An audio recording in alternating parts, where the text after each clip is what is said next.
Las 8:30, 32 segundos para ser hiperexactos. Muchísimas gracias por la gentil comparecencia y aceptación a esta invitación que hemos formulado a tres distinguidos y experimentados ecuatorianos. Ramiro Crespo, la cantidad de llamadas telefónicas cada vez que se presenta usted en nuestros micrófonos agigantan nuestro beneplácito de invitarlo, economista.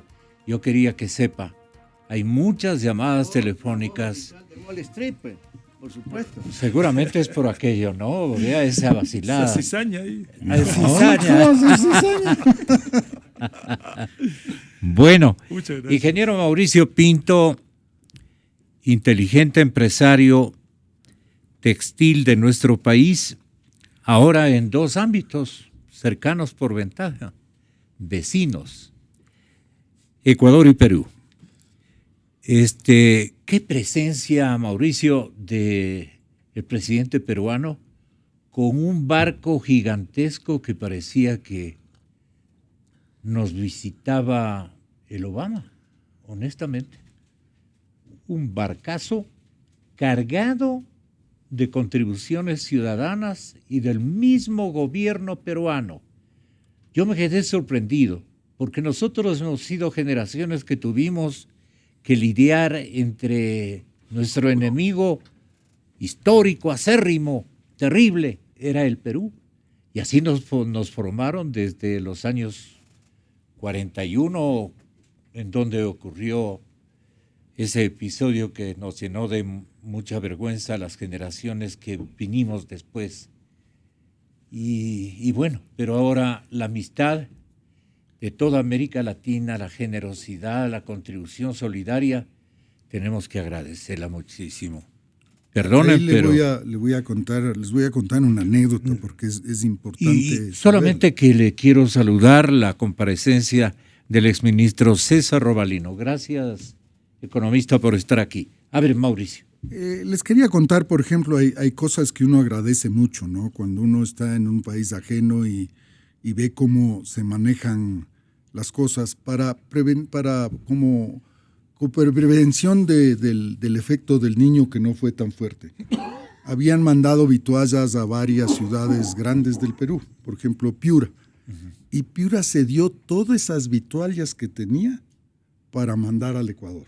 Y eso realmente hay que resaltarlo porque es un gesto interesante, porque ya estaba en la ciudad de Piura.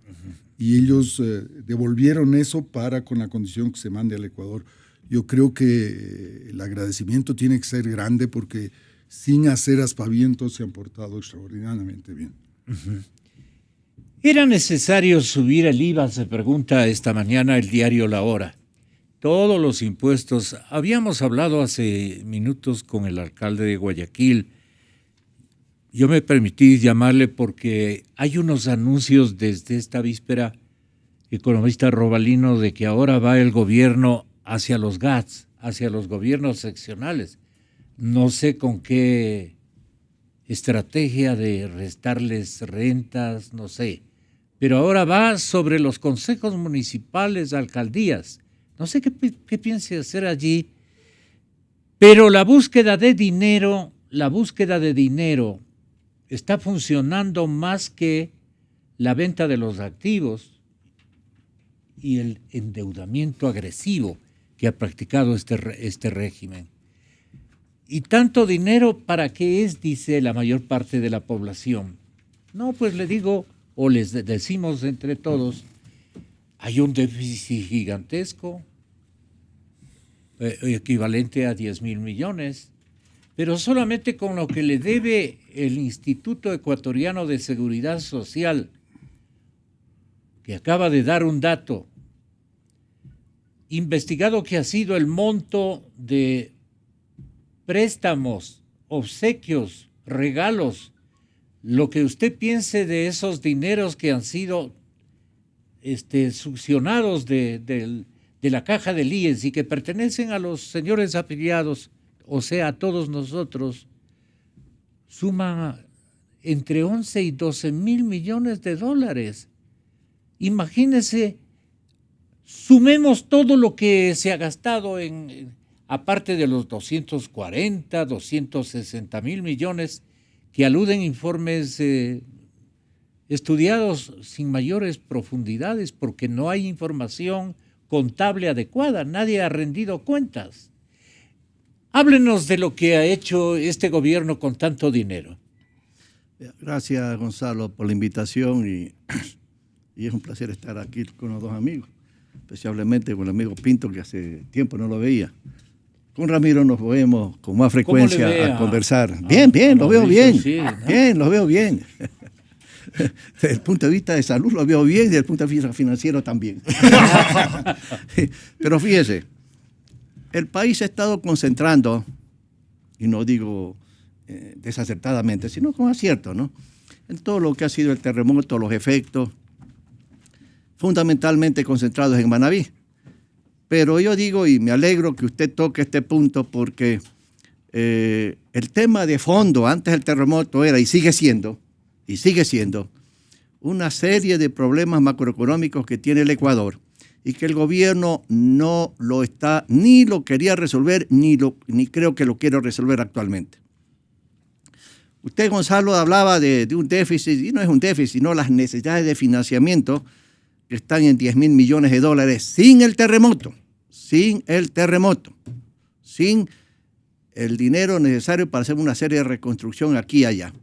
10 mil millones. El déficit fiscal, pues, lo aprobaron en el papel, algo así como 4 mil millones de dólares, pero las necesidades de financiamiento son mucho mayores, porque al déficit programado, pues sencillamente hay que agregarle todo el pago de la deuda pública en cuanto a los capitales, reconocido la deuda y registrada como deuda, pero hay otra serie de temas que no se reconoce como deuda pública, como por ejemplo la emisión de papeles CETES, que le llaman, que es deuda pública de corto plazo. Solamente el gobierno sabe cuánto está en el mercado, tal vez 1.500, tal vez 2.000 millones de dólares. Y luego también están los bonos que ha comprado el Banco Central, con plata que no es del Banco Central, sino que bajo esta argumentación tonta de hacer la recirculación de la liquidez, han comprado con reservas que le llaman internacionales líquidas, que no pertenece al Banco Central y no pertenece, tiene otros acreedores y otros dueños, y algo de eso creo que son como 1.500 y pico de millones de dólares. Tan solo si uno agrega eso, se hace sencillamente, pues se hace la unidad de financiamiento que llega a 10 mil millones. Y si uno comienza a agregarle lo que le deben a las compañías de servicios en el sector petrolero, lo que le deben a los municipios, a los consejos provinciales, etcétera, etcétera, bueno, uno puede estar pensando que eso está llegando cerca a 40 mil millones de dólares. O sea, las cifras son monumentales. Y la deuda pública externa no es pues lo que dice el gobierno oficialmente. Y va a ser necesario, si es que quiere darle transparencia a la cifra de deuda pública, por ejemplo, de reformar la ley correspondiente para incrementar el techo de la deuda, de 40% a más de 40%, porque si no, pues no hay transparencia. No hay transparencia por más que el gobierno lo niegue, no hay.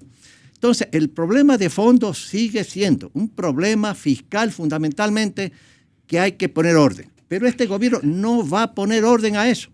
Entonces, el nuevo gobierno que se viene, y que yo estoy seguro como ciudadano que no va a ser nadie de Alianza País, y habrá que ganar la presidencia y la asamblea, sencillamente tiene una tarea gigantesca, porque tendrá que entrar a una tarea de reconstruir la economía ecuatoriana, de reconstruir las finanzas públicas, de reconstruir la política como política y la reconstrucción del Estado, que no solamente es reducción del tamaño del Estado, eliminar ministerios que no sirven para nada, sino para estorbar al empresario, que es el que crea realmente la riqueza, sino sencillamente cuál es el rol del Estado. Aquí han distorsionado el presidente Correa y su gente en lo que es las funciones del Estado, ¿sí? Y creen que un Estado gigante es eficiente. No.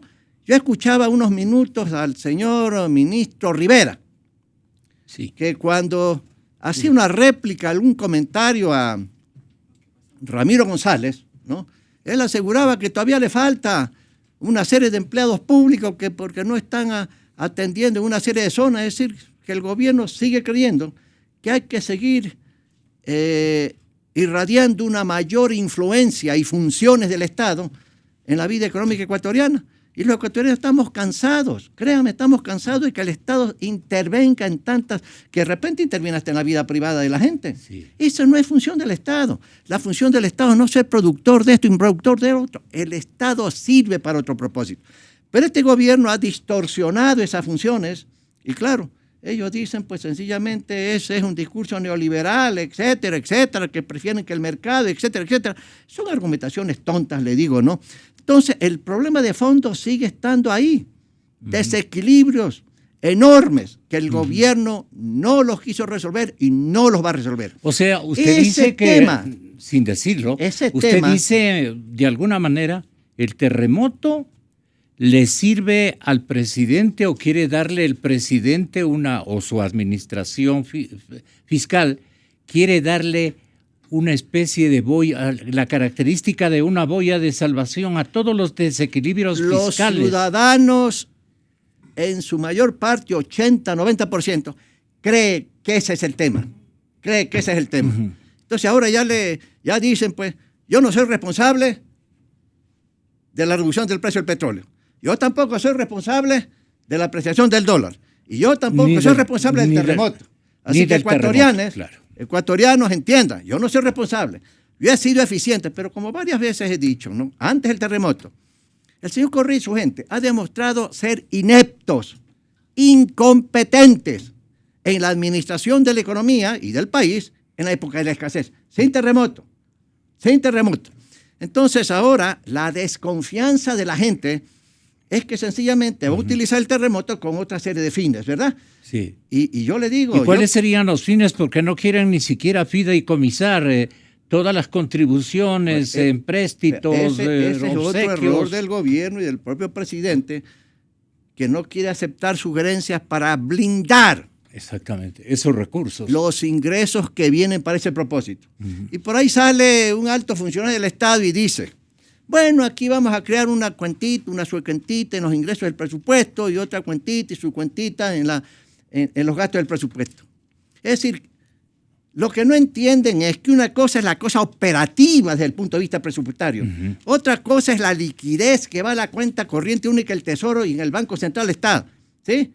Entonces la pregunta es, si ya se llevaron, bajo la argumentación tonta, la recirculación de las reservas y del dinero, dice que es excesivo tenerlo ocioso en el Banco Central, se llevaron al patio de los municipios, como Arias, hace año y pico lo dije, se llevaron la plata de los consejos provinciales, de las empresas estatales.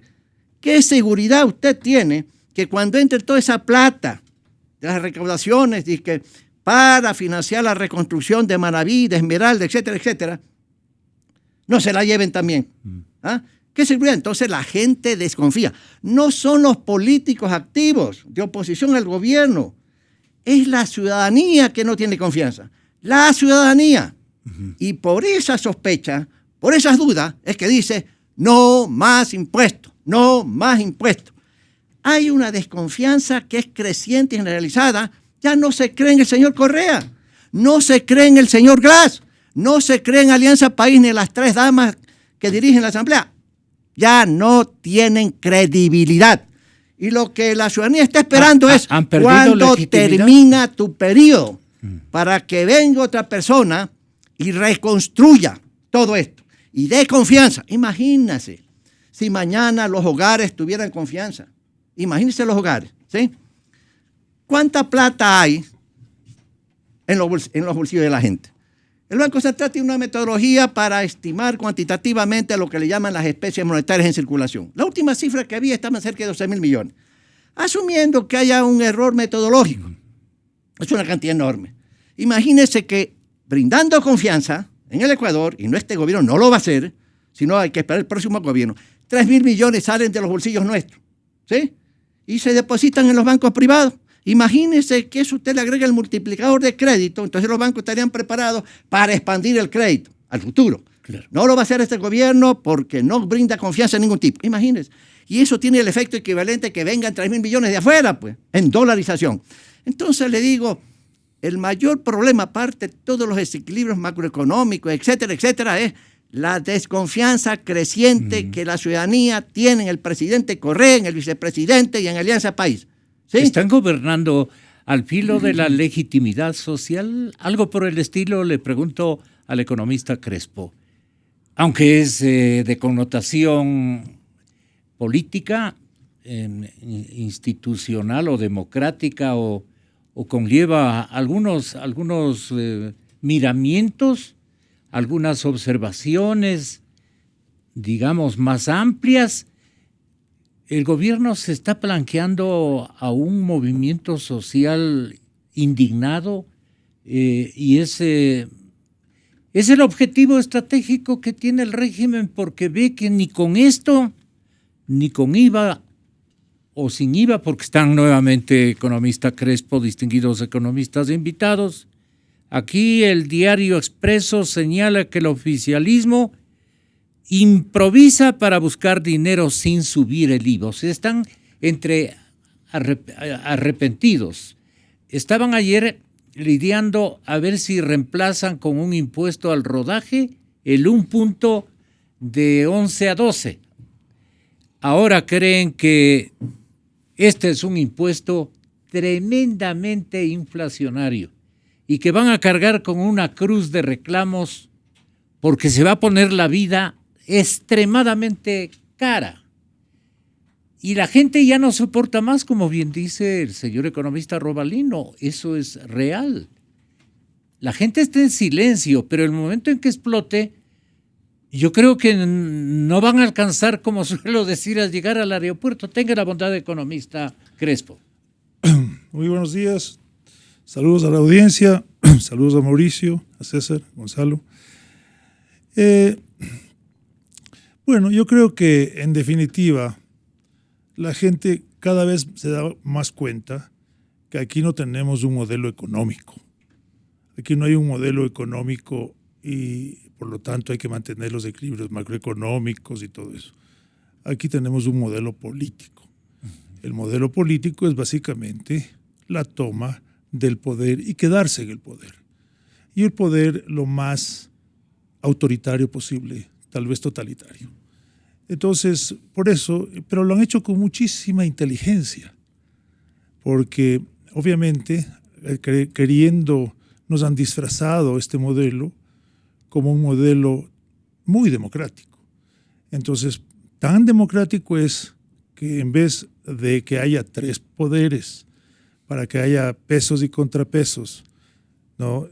Controles, etcétera, y que el Senado y los de Cámara de Diputados o la Asamblea, cuando es unicameral, sea el mayor poder, porque es el representante directo del pueblo, aquí han hecho 5 poderes. Pero está tan bien pensado que lo que ocurre es que cuando se tiene 5 poderes, en verdad se tiene un poder, que es el Ejecutivo, porque se acaban los pesos, se acaban los contrapesos, etcétera.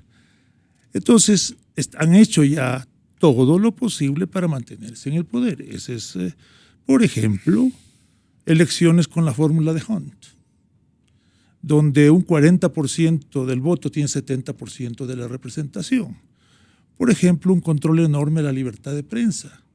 Por ejemplo, un control enorme a lo que los otros candidatos pueden hacer en una campaña política. Entonces, eso yo creo que es claro. Aquí hay un modelo político más que un modelo económico. Lamentablemente, como decíamos en alguna otra ocasión, 4 factores han incidido en esto. El primero se bajó en que no tengan el éxito que casi tienen y que podrían tener si no somos vigilantes. El primero es la baja del precio del petróleo. El segundo es el muy mal ejemplo de Venezuela. Tercero, el hecho de que estamos en dolarización, porque si estuviéramos en moneda propia, estaríamos en la inflación brutal y en la corrupción mayor, enorme que tiene Venezuela. Y el cuarto es el acercamiento que tiene Estados Unidos y Cuba, que de pronto rompe el paradigma y le quita, si Estados Unidos y Cuba comienzan a conversar, se acabó el enemigo externo que es tan importante para la opresión interna. cuentan que en un libro de un autor árabe que me olvido el nombre ahorita, que se llama Las cruzadas vistas por los árabes, cuenta que las primeras persecuciones masivas, los pogroms a los judíos, comenzaron en la primera cruzada. O sea, se identificó un enemigo externo y se persiguió al supuesto enemigo interno. En este caso, Estados Unidos se lo ha querido satanizar para a nosotros realmente oprimirnos. Uh-huh. Entonces, yo eso es lo que veo. Creo que el país obviamente no es democrático. Creo que el modelo de alianza país va a hacer todo lo posible a través de represión, ¿no? A través de manejos electorales que pueden ir desde otra vez fórmulas de estilo de Hunt hasta el mismo fraude electoral, ¿no? Van a tratar de mantenerse en el poder. Entonces, lo que yo sí creo es que nosotros tenemos que insistir, primero, en que haya haya observadores internacionales en las elecciones de primer nivel. No puede ser UNASUR, o mejor dicho, no puede ser únicamente UNASUR. Tiene que ser, para comenzar, la nueva OEA, bajo el secretario Almagro, no el anterior, bajo el secretario Almagro, que está realmente exigiendo que se cumpla con las normas democráticas en América Latina y otros observadores. Tenemos que estar atentos al fraude, ¿no?, electoral, que haya observadores internacionales, uh-huh. Y tenemos que tener mucho cuidado de que... ¿El doctor Mollé sí sabe que hay esta posibilidad de que nos hagan fraude? Bueno, me imagino que el doctor Mollé sí debe saber y debe estar vigilante para que no haya fraude, porque esa es su obligación y me imagino que la va a cumplir. Y ha sido un hombre democrático. Por supuesto, yo creo que entonces, obviamente, entonces lo que nosotros tenemos que estar es mucho cuidado de no dar pretextos. Ya. Primero, es importantísimo que este gobierno concluya. Lamentablemente, tenemos que esperar hasta mayo del año próximo. Uh-huh. Lo que tenemos que hacer por el bien del país. Uh-huh. Tenemos que hacer. Y segundo, nuestras manifestaciones, si algún buen día volvemos a las calles, que puede ser que ocurra, uh-huh. ¿no?, tienen que ser extremadamente pacíficas. Uh-huh. Si el Ecuador fuera un sistema parlamentario, ¿qué es lo que ocurriría? Habría habido ya cambio de gobierno y se hubiera sido democrático. Y ahora lo que tenemos, y con esto concluyo esta parte, con esto es lo que nosotros vivimos una tragedia. Por ejemplo, cuando Winston Churchill comentaba, advertía de la amenaza nazi, que Alemania, humillada luego de la Primera Guerra Mundial, luego el Tratado de Versalles, se estaba rearmando y que era una amenaza latente, nadie le hacía caso. Era una especie de Casandra que, por decir las cosas que la gente no quería oír, la querían quemar. Uh-huh. Bueno, ahí la quemaron en la mitología griega. Entonces, cuando finalmente viene la Segunda Guerra Mundial y los arremeten los ejércitos alemanes, los ejércitos nazis, Inglaterra es arrinconada, aislada en su isla, porque tiene que escapar del continente sus fuerzas armadas. Inglaterra recurre al único visionario, a la única persona que había visto el peligro. ¿Qué es lo que pasa con el Ecuador?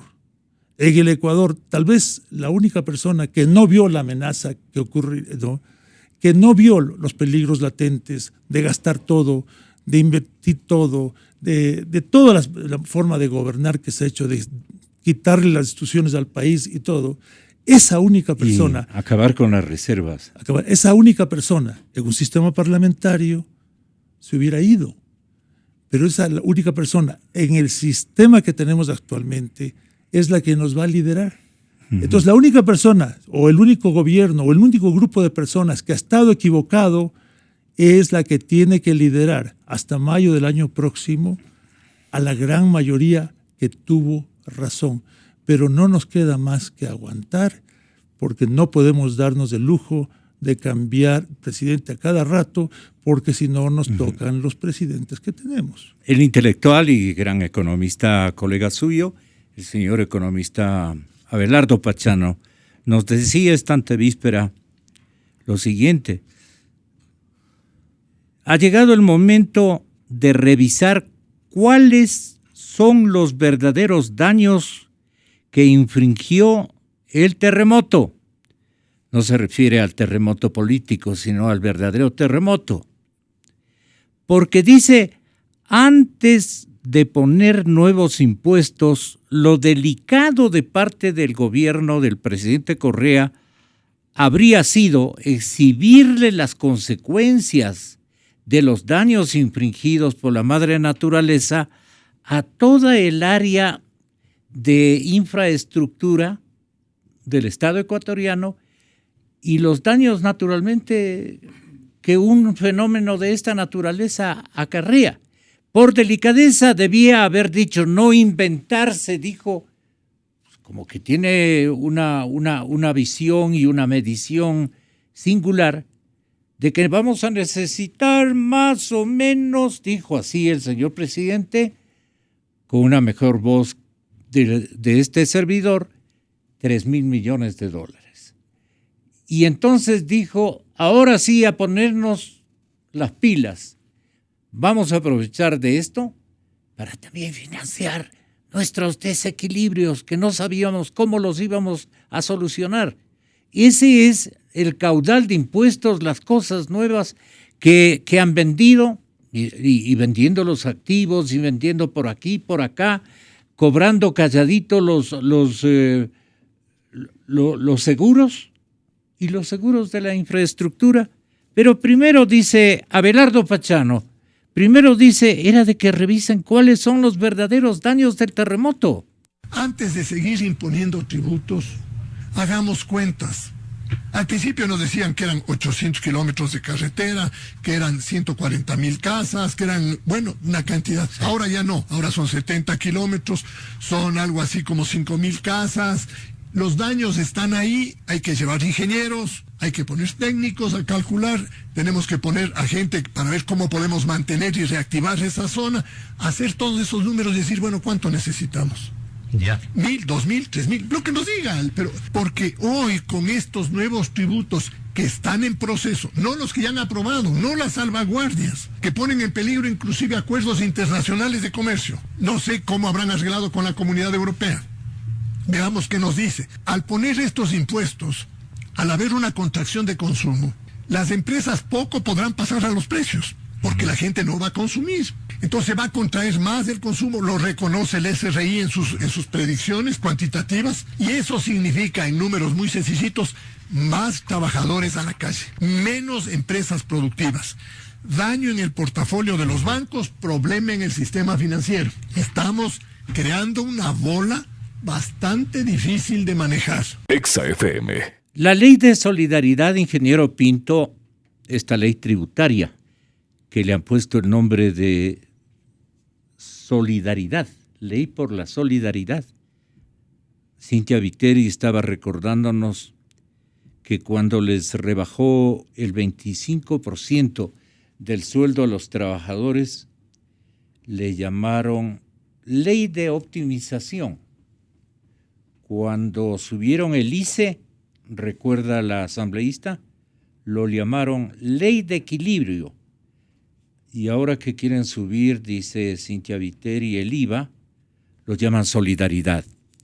Pero el tema es también de Mauricio Pozo, que dijo, el dinero que se obtendrá a través de esta ley de solidaridad va a servir para el desequilibrio fiscal. ¿Se está o no utilizando, pregunto yo, se está o no utilizando el desastre natural del terremoto para que esa desgracia sirva para atenuar el desfase fiscal que ya se venía acumulando? Porque el problema fiscal no es de ahora, pues el problema fiscal se tenía antes del terremoto, y eso aquí en estos micrófonos lo discutimos muchas veces, con un valor cercano a los 10,000 millones. Por lo tanto, uno puede colegir que no todo va a ser para eso, sino una parte importante va a ser para ayudarse a cubrir el desfase del desequilibrio fiscal. Exa FM. Mauricio Pinto. Gonzalo, es muy duro pensar que una desgracia que sufrió el país sea aprovechada para una situación que ya la veníamos viviendo y que realmente aprovecharse. ¿A cuál situación del dolor, se refiere? al desequilibrio fiscal. Que eso aquí se ha hablado. ¿Y quiénes en son este los causantes programa. del desequilibrio fiscal? El haberse gastado lo que no tenían. El haberse gastado y no haber hecho las reservas que se debe hacer. ¿Cómo va a gastarse lo que no tenía? Es que el tema, Gonzalo, es que no tenían, hicieron anticipos para tener. No tenían, calcularon que iban a recaudar X y no recaudaron Y.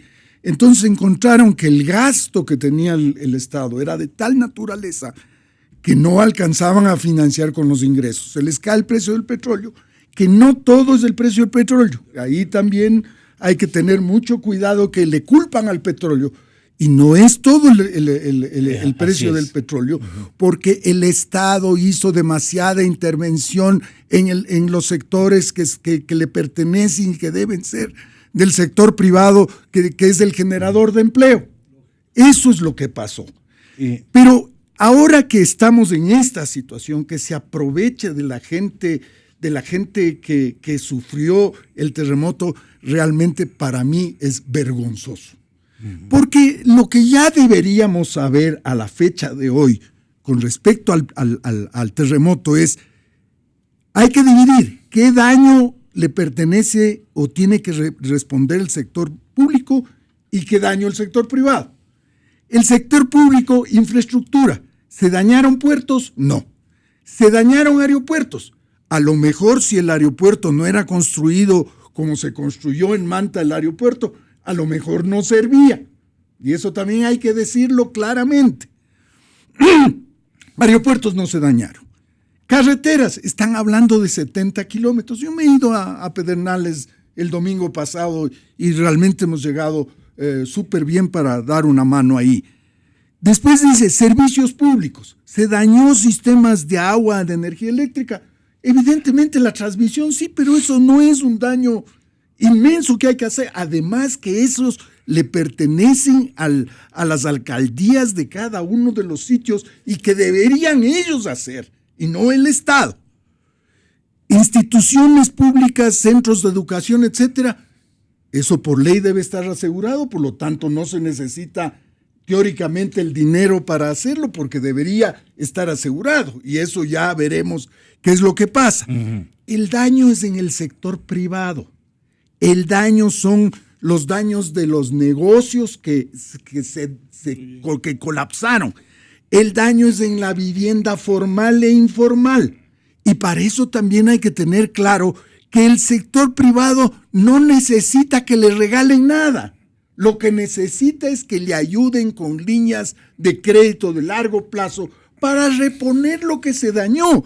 Y ahí también mucha infraestructura del sector privado tiene que estar asegurada. O sea, no se sabe ni siquiera cuánto es lo que... Las camaroneras, por ejemplo. Yo no le veo, Gonzalo, un daño grande a las camaroneras. Más grande puede ser el daño de no llegar a un acuerdo con la Unión Europea en el sector atunero que el tema del daño de las camaroneras, porque ese sí es un verdadero daño, porque a fines de año tendríamos que pagar un arancel que nos saca del contexto y que nos saca de la competitividad. Ahí hay que tener muchísimo cuidado. El tema de los asentamientos, la mayor parte de estas poblaciones pequeñas de 100 casas, de 50 casas, son asentamientos, no tienen propiedad de la tierra.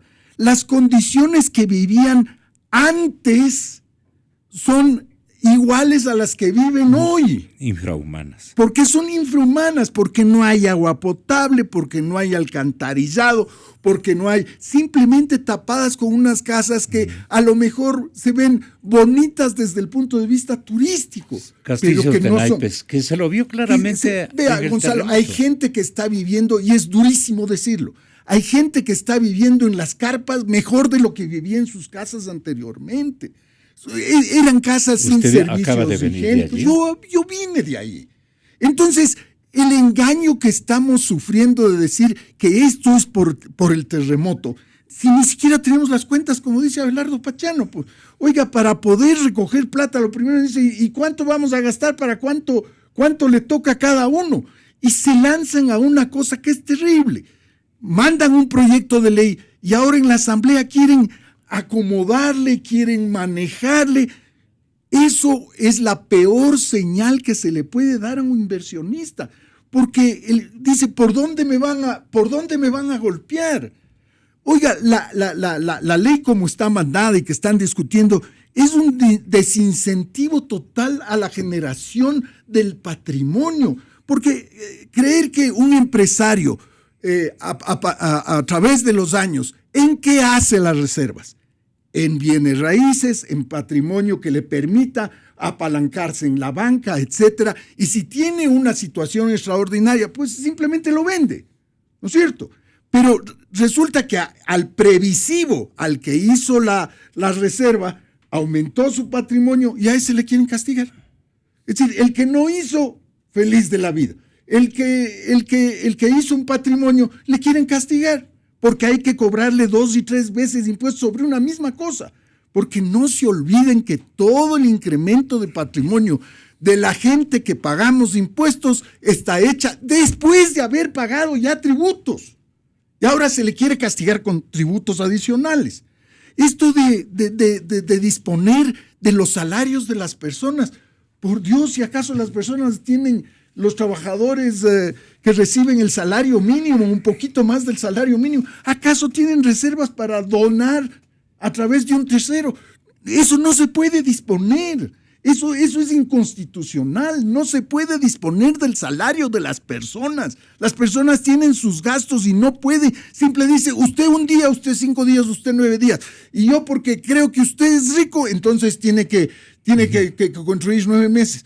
Oiga, la generosidad que ha tenido esta y otras ciudades con Manabí es aleccionadora desde el punto de vista esa es la sociedad país. civil, pues. Esa es la sociedad que sí quiere contribuir. Lo que no quiere es que le roben la contribución. Exactamente. Eso es lo que no quieren. Entonces, esto está hecho a las tontas y a las locas porque se quiere aprovechar de una situación. ¿Cómo es posible que no haya un listado a estas alturas con la tecnología que hay hoy en día? ¿Cómo es posible que no haya un listado de daños? ¿Y cuánto valen esos daños? Yo oía el otro día aquí que alguien calculaba y decía 70 kilómetros a 1,5 millones. No es 1,5 millones por kilómetro, porque no existe la carretera y se tiene que empezar de cero, pues.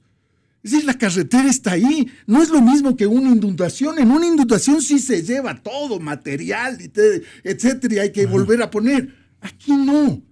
Uno hay que ir a ver las cosas para saber lo que está pasando. Y aprovecho estos micrófonos, Gonzalo, porque ese es el pedido de la gente de las playas de Manabí. Que no les abandonen, que la gente vaya a consumir porque viven de eso. No es que tienen una infraestructura de pesca para poder vender en cualquier parte, etcétera. Si no va la gente, esa gente se va a empobrecer más. Y yo invito a todos los que puedan ir. La carretera está bien, se llega bien. Vayan allá, conversen con la gente, vivan. Hay que hacerles el gasto. Esa es la mejor contribución que se puede hacer. Pero si por todo lado nos quieren golpear, oiga, mi querido Gonzalo y queridos contertulios, nadie va a invertir en este país, pues. Y estamos viendo lo que pasa en el país vecino. Ya van a ver, las elecciones finales son en el mes de junio. Usted se refiere al Perú. Yo me refiero al Perú. Ahí tienen un candidato que si gana ese candidato la segunda vuelta... Se fue el Perú. Se fue el Perú para arriba. Para arriba. Y nosotros, mientras nosotros en negativo, ellos en positivo, hay que sumar lo negativo más lo positivo, resulta que va a haber una diferencia de más de 10 puntos. Creo que va a perder el populismo peruano. Y yo creo que, Gonzalo... Esa es una bendición de Dios, ¿no? Que hay que entender que no, ya el cuero no se puede seguir sacando de la misma vaca. Así es. La vaca está absolutamente decrépitan, ya Ahora, no da más. El discurso técnico dirigido al señor presidente de la República, a manera de una asesoría gratuita, bien intencionada, pero contundente. Lo tiene usted, exministro Robalino. Déjeme referirme a un par de clas que se ha tocado. ¿no? Pero no vea, se vaya por sobre las el punto, ramas. Yo lo que sobre le el quiero es punto, que vea, Sobre el punto le digo, el presidente Correa y su gobierno no va a acceder a sugerencias que se hacen en el sector privado, no político, empresarios privados, analistas, no va a acceder, como no ha accedido en 9 años. Y esta crisis, ante el terremoto y con el terremoto, tampoco lo va a convencer. Entonces, lo que va a hacer irremediablemente es lo que ya se nota. Deuda. Impuestos. Para que el nuevo gobierno se encargue de hacer toda la obra de reconstrucción de la economía y la finanza pública, etcétera, que decía anteriormente. Pero así que no va a acceder. Concomitante Vea, con esto, permítame, economista, déjeme a decir, nombre vea, de la ¿por ciudadanía, qué? preguntarle a Pero, usted. Después pero se ¿por refiere, qué? pero escúcheme la pregunta. Solamente lo que queremos saber es cómo se va a recibir el próximo gobernante, sea incluso del propio partido de gobierno, o sea otro candidato, el que salga triunfante, ¿cómo va a recibir? ¿Qué tipo de país va a recibir? Mira, Que a le ver, tome en para- cuenta ya, en está su bien, está bien, análisis. para responderle concretamente. De una vez. El nuevo presidente, en mayo, que se viene, ¿verdad? Cualquiera que este sea, y como usted dice, aún de alguien de Alianza País, ¿qué país va a recibir? Un país casi quebrado financieramente. Uno. Dos, ese presidente tendrá que decir, ciudadanos me han elegido presidente, pero también me han elegido síndico de una quiebra. Eso tendrá que decir. ¿Por qué? Porque la situación que va a heredar va a ser terrible y él se tiene que encargar de hacer el ajuste intenso, que el señor Correa no lo ha querido hacer por motivos políticos, pero la economía reclama eso. En un programa macroeconómico de 3 a 5 años, pidiendo la asistencia financiera del Fondo Monetario, que tiene unas ventajas enormes, y no con ese discurso tonto y torpe que hacen una serie de altos funcionarios del gobierno, ¿verdad? Pero déjeme tocarle un par de puntos que se ha tocado. Por ejemplo, la cuestión del impuesto patrimonial. Siempre me he puesto como ciudadano. Póngase a pensar el efecto, ya no que dice Mauricio así en forma general, sino póngase a pensar en la agricultura. Los agricultores. Invite a algunos dirigentes de los gremios empresariales para que usted vea Del campo. cómo se sienten, ¿sí? O sea, siempre me puse y no me he puesto en el estado privado, no impuesto al patrimonio, no, por una serie de razones X. Pero aparte de eso, usted tiene, por ejemplo, mencionaba Mauricio como empresario, el peligro enorme de no firmar antes del 31 de diciembre el convenio con Europa. Cuando extienden la salvaguardia un año más, ¿verdad? La pregunta es, ¿hicieron una consulta con las autoridades allá? ¿Le explicaron que deben extender por el terremoto, etcétera, etcétera, etcétera? Yo quisiera creer que sí, porque si no es así, la pregunta es, No quieren ¿por qué Europa corren economía? ese riesgo? Como Mauricio decía en términos empresariales, si no se firma, imagínese las exportaciones de atún, de flores, los impuestos que van a pagar allá al entrar todos esos productos, se pierde competitividad y la idea es, o el efecto es, ¿cómo reemplaza un mercado de casi 3.000 millones de dólares de exportaciones? ¿Sí? Entonces, ¿han consultado? ¿No han consultado? No es que yo soy ingenuo, pero yo aspiro que hayan hecho alguna consulta. Los sectores empresariales que se dedican riesgo. a las exportaciones son ingenuos. Creen que van a cerrar el tema de Europa. Desde ya la cadena Democracia les asegura que no lo van a lograr, porque ideológicamente se han autoprohibido y son esa especie de compromisos tan solemnes ideológicamente hablando que la Secretaría de Planificación, que es la que manda en este asunto, no Cancillería, no Comercio Exterior. Yo ya he dicho que esa secretaría no sirve para un carajo. Perdónenme la expresión, distinguidos amigos de ustedes, ¿sí? planificación. Yo trabajé en un organismo de planificación cuando era joven economista. Esa era la planificación extraordinaria. No esto de acá. Pues, no. Y me disculpa la señora que está dirigiendo, pues, ¿cómo se llama? La señorita que dirige ese organismo, ¿no? Pero le digo, si el gobierno está corriendo ese riesgo enorme, yo no digo que es justificable. Y naturalmente los exportadores tienen que estar en alerta. Tienen que estar hablando con el gobierno. Yo entiendo, con el presidente. Y con el presidente, por supuesto. Claro. De repente ya hablar con los ministros no tiene sentido, No tiene sino sentido. que el presidente Correa. No. Tan solo para que con el reiterarle el temor enorme del con riesgo la que se corre si no se firma antes del 31 de diciembre. Por los problemas más intensos que se van a presentar en balanza de pagos. Yeah. Oiga, a mí ese es un problema serio.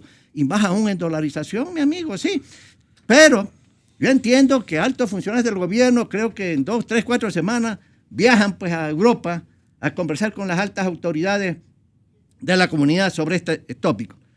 Espero, para beneficio del Ecuador, que sencillamente no vaya a haber complicaciones y se firme. No es que soy ingenuo, espero, porque si no, las cosas se van a complicar el próximo año y el presidente Correa no va a entregar el poder en forma tranquila. ¿Qué pronostica porque se vienen problemas usted, sumamente graves. Crespo? Pero déjeme decirle la otra cosa que sí. usted decía, que se está discutiendo ya eliminar la propuesta del presidente del 2% porque quieren irse con impuesto al rodaje y otras cosas más. Yo no creo que Alianza País corre el riesgo sin hacer la consulta. En un punto con quieren revisarlo. Bueno, creo con que el ya presidente, si no hace la incluso han consulta, logrado. porque si no mañana el presidente no está de acuerdo. Pero a cambio de un pues, impuesto y lo veta, al y lo veta, rodaje. ¿sí? Y volvemos a lo mismo. Entonces, ahora, el otro punto es, ¿cuánto es el daño físico? Naturalmente que la tragedia en términos de pérdidas humanas es brutal, ¿sí? Pero bien, tiene infraestructura pública, infraestructura privada. Hay estimaciones y hay estimaciones. El gobierno y el presidente han dado una cifra preliminar de 3.000 millones de dólares. Pero en el sector privado hay estimaciones, cosa que yo me quedé sorprendido, de que hacen de 300 a 600 millones de dólares. La Politécnica Litoral hizo un estudio, 8.000 millones de dólares, ¿sí? En la que está metido todo lo que tiene infraestructura pública y privada, ¿sí? Entonces, claro, uno dice, oiga, tantas diferencias en la estimación no puede ser. Entonces, ¿quién concentra la información? Es el gobierno. Entonces, el gobierno realmente debe decirle al país, este es el costo, sin considerar el lucro cesante, porque la gente pues perdió su trabajo durante una semana, 2 semanas, 3 semanas, 4 semanas, no tiene ingresos, etcétera, sino el daño en infraestructura física. Mauricio decía los municipios, pero no te olvides, Mauricio, los municipios están requete quebrados. Así es. Y el gobierno les debe, creo que 3, 4 meses de meses pasados. Entonces, los municipios en Manabí y en Esmeralda no tienen plata. En ninguna ¿De parte dónde del tiene país. que venir la No- plata? no El gobierno están- central. están atrasados para incluso en agua pago de potable, salarios. alcantarillado, repavimento de calles, de veredas, de acero y de cera, y tiene que venir del gobierno nacional. No puede venir de los municipios porque no tienen plata, pues así de simple. Entonces, ¿de dónde? Entonces viene el problema de dónde sale la plata. Yo creo que vuelvo a no es que yo estoy de acuerdo, sino que eso es lo que veo, la decisión y la estrategia del gobierno sigue siendo la misma. Toda acción que le dé caja, va con él. Aquello que no le da caja en forma inmediata, por más que sea razonable, en términos de uno dice, abre los mercados, siéntate con los americanos a ¿cómo se llama?, a conversar sobre un tratado de libre comercio que tomará tiempo. Oye, dale un tratamiento mucho mejor al inversionista extranjero, etc. Sé más amable y cortés con los empresarios privados nacionales, como Mauricio decía, No. ahí está la creación de riqueza y el empleo. No va a pasar. Y ya no hay tiempo para que si toma esas medidas, den efectos, porque nadie va a confiar. Nadie. Los empresarios no confían en el gobierno. Los ciudadanos no confían en el gobierno, no confían en el señor Correa. Lamento tener que decir eso, pero es que eso es lo que uno nota. Los hogares no confían. Entonces tiene que venir un nuevo gobierno para recuperar la confianza de los ciudadanos y para armar un programa macroeconómico de 3 a 5 años con asistencia internacional. ¿Por qué digo el Fondo Monetario? Pero faltan ¿Por qué? 14 meses. Y Y en 14 meses y no la se asistencia, puede liquidar este espérese, país. y no la asistencia por el Con terremoto. este modelo 14 meses más Deuda. se puede complicar la Deuda. cosa. Ya vienen 2.000 millones de dólares. Yo escuchaba esta mañana unos minutos al señor alcalde de Guayaquil, extraordinario alcalde, hombre experimentado que está haciendo una tarea extraordinaria en Guayaquil, extraordinario, competente, capaz, Con buen sentido común. el señor alcalde. Ok, decía, renegociar de la deuda pública externa, ¿sí? Yo digo, espérate un ratito, el nuevo gobierno es el que tiene que hacer eso. ¿Por qué? Si en este momento este gobierno hiciera eso, los 2.000 millones de dólares que se supone que 1, 2, 3 semanas viene de China continental, se para, pues, y no hay plata. No, no es prudente este momento. El nuevo gobierno tiene que hacerlo. Decirle a todos los acreedores internacionales, amigos, nos sentemos porque yo no tengo plata. Yo no tengo plata. Y los Así chinos como podrán sentarse a darnos plazos. este momento. No, cuando venga el nuevo gobierno. Sí, hay que hacerlo. El nuevo gobierno tiene que hacerlo. ¿Por qué? Porque el peso de la deuda que deja el gobierno actual es enorme. No es pues las estadísticas y las cifras que el gobierno da de deuda pública, es mucho más. Es mucho más. No contabilizan como deuda las ventas anticipadas de petróleo, por ejemplo. Se me está Eso terminando el comprometido. tiempo. Ramiro Crespo. Pero lo importante es programa económico de 3 a 5 años con asistencia financiera internacional. El gobierno no va a aceptar eso. No lo va a aceptar. Pero eso es lo que va a hacer el nuevo gobierno, créame. Eso es lo que va a pasar. Ramiro Crespo, tenga la bondad de economista. Lo que usted quiera decirnos para el final. A mí lo que me llama la atención es que se dice, bajó el precio del petróleo, se apreció el dólar, como si fueran sorpresas. Solamente una. En los primeros años, creo que 6 años del señor Correa en el mundo, el dólar se depreció. Sí, así es. Ya, Se apreció el dólar. sí. Pero ¿qué es lo que generalmente pasa cuando se aprecia el dólar? Baja el precio del petróleo. ¿Por qué? Porque el mercado petrolero, el petróleo en el mundo se cotiza en dólares. Entonces, si sube el dólar, por ejemplo, con relación al euro, se vuelve más caro para Europa el petróleo y hay menos demanda. Entonces, generalmente, cuando se aprecia el dólar, baja la demanda y baja el precio del petróleo. Hay una correlación. Entonces, no nos debería haber tomado por sorpresa. Para eso había que hacer lo que hizo México, etcétera, tomando los mal llamados, pero que sirve para dar ejemplo, seguros petroleros. Una pregunta, algo que me preocupa a mí mucho y me preocupa inmensamente, es ¿qué estaba asegurado con Seguros Sucres? Y si Seguro Sucre pagó el reaseguro, porque puede haber ocurrido que Seguro Sucre no recibió el dinero para pagar los reaseguros, o lo que sea, entonces, o se haya demorado. Entonces, eso sí me preocupa porque sería una cosa seria. Ahora, simplificando, yo creo... Imagínese que hoy escuchaba que por el avión israelí que mató a la élite del paracaidismo militar ecuatoriano, a los mejores oficiales, digamos a lo que teníamos como grupo estratégico muy hábil, muy concertado. De veras un privilegio referirnos a ellos. Por este avión creo que Seguro Sucre, como para hacer una cuña, le ha pagado 1.300, 1.400, no recuerdo bien, pero no llega ni a $1.500. Eso estaban en una lista que había aquí. Présteme esa lista. Yo les voy a indicar. Esto es lo que han pagado a título de... Sí, no, ahí no está. Esta mañana, señor, aquí dijeron, tanto han pagado por tales activos. Yo les exhibo en breves instantes y les doy a conocer aquello. Tenga la bondad, claro. Entonces, ahora, mire, yo recuerdo una visita del presidente Correa a Cuba en que lamentaba que el sector empresarial ecuatoriano no se fuera a Miami. Como que diciendo, sin ellos es más fácil la revolución ciudadana. A mí me parece que esto de no llegar a acuerdos con Europa, de no llegar a acuerdos con Estados Unidos, es conveniente porque para el gobierno. ¿Por qué? porque así está cada vez en autarquía, está aislado, y un país aislado es más fácil de gobernar con un gobierno autoritario.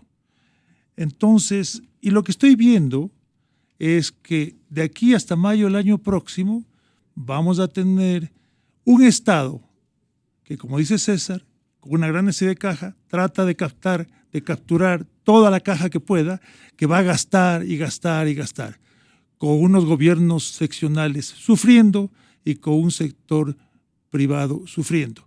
Y se va a encontrar la población con que la sociedad civil, el sector privado, los gobiernos seccionales están en muy mala situación y el único que gasta es el gobierno. Y el gobierno con su propaganda tratará de convencer al electorado que si le reeligen continuará así, un gobierno que gasta. Pero obviamente eso no es lo que le conviene al país. Pero nos van a inundar de propaganda. Muchas gracias. Tú terminas. Mauricio. Gonzalo, vea, todo lo que están buscando en el Congreso el tema del impuesto al rodaje, yo me inventé el tema del impuesto al rodaje en ese tiempo.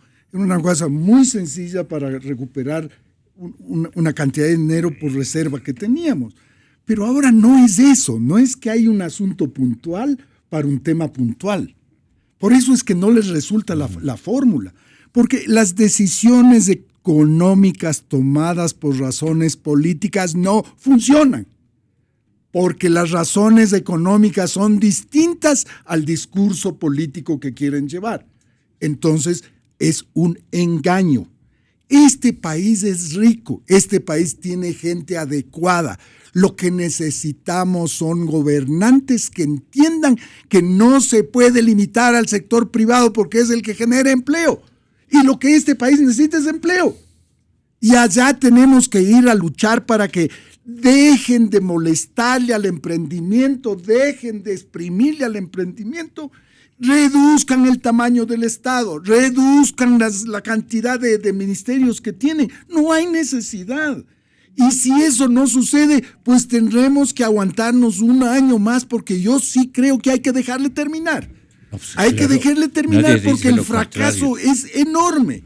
Y yo creo que ahí la ciudadanía tiene que estar consciente, firme, tranquila y seguir trabajando para aguantar la situación hasta que el gobierno se termine. Muchas gracias, ingeniero Pinto. ¿Tenemos esa nota o no tenemos, por favor? Vamos adelante. Esta vez llegó físicamente a la Asamblea Nacional el gerente de Seguro Sucre, que fue convocado por la Comisión de Soberanía, instalada para tratar nuevamente la adquisición y los procesos en torno a los helicópteros DRUV. De los 7 comprados por la FAE, 4 se precipitaron a tierra. En total, 3 personas fallecieron. Dice el gerente, todos los helicópteros tenían seguros y reaseguros y los montos de indemnización fueron ya cancelados. El 604 se canceló 5.660.760, el 601 13.850.000 y el 603 y 605 16 millones cada uno. En octubre del 2015, Ecuador terminó la relación contractual y decidió que los helicópteros no operen más. También acudieron los principales de la empresa Sumil, representante en Ecuador de HAL de la India, fabricante de los DRUV. 3 de los accidentes se debieron a fallas humanas y solamente 1 a falla técnica, en la que no se ha descartado que dicha falla técnica podía también deberse a un error humano en el tema de mantenimiento.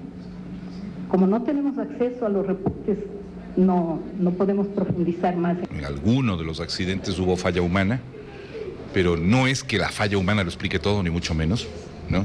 Eso es algo que nos queda absolutamente claro.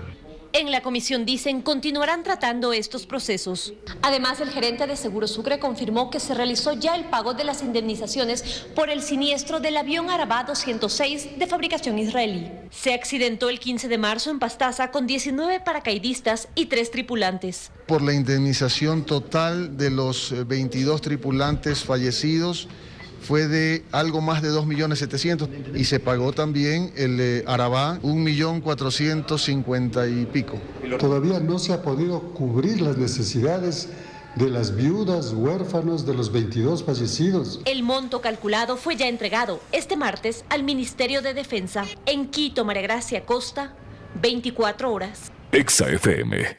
Qué lindos seguros. Ya volvemos.